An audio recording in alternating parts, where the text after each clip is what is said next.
This country right here, this country right, this country right here is Colombia, and it is a beautiful country. I personally love this country. I've visited there.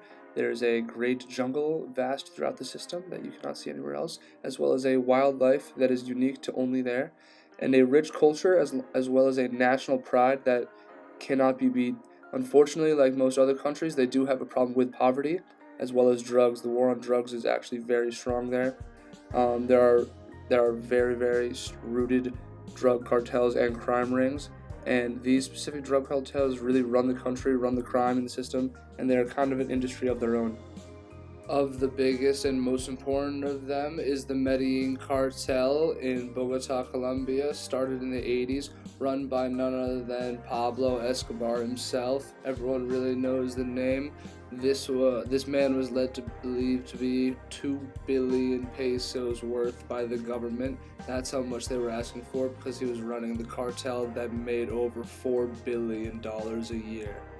Now, when someone is making this much money and illegally, it makes you think, how are they doing this? Do they have somebody they know in the government? How are they working around getting through and running an industry so large? Well, the issue may stem back to about 1991 when the Constitution of Colombia was rewritten with new rules and regulations on how parties are ran. In the new Constitution of 1991, in Chapter 2, Article 107, all citizens are guaranteed the right to establish, organize, and promote parties and political movements.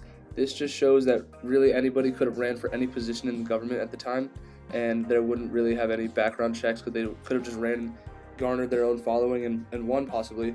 This could have caused a lot of unregulated funding and spending that would have been honestly perfect for the Medellin cartel to pay for people to campaign and go in and become successful. These are all just theories. Like, nobody was really caught at the time because they would have been able to tell definitely who an elected official was if they were working with the government, right?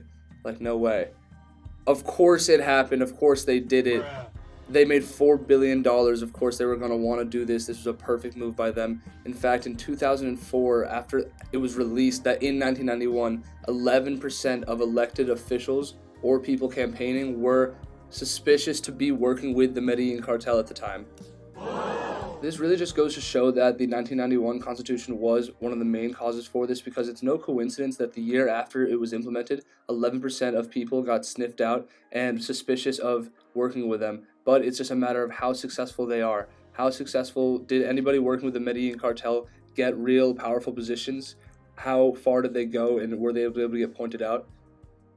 Insert this man right here and his successful term, the man who was a senator at the time in 1991 and soon became president in 2004, Alvaro Uribe. In another security document released later on, it lists 102 of the most dangerous or suspected people working with the Medellin cartel. Listed at number 82 was Alvaro, and his father was known to be killed by the Medellin cartel.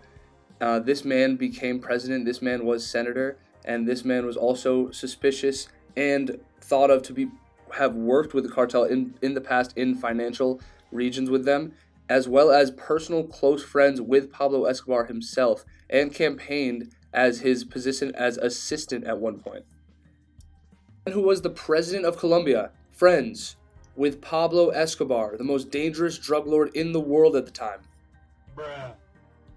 Now again, this is all just theories. Alvaro actually served his full term, and this was all pointed out only during his term. But I do believe that there is enough evidence shown and proven to say that the 1991 Constitution did cause and lead to the Medellin cartel or other crime rings being able to get their foot into the door of the government, and from then on led to years of corruption within the country.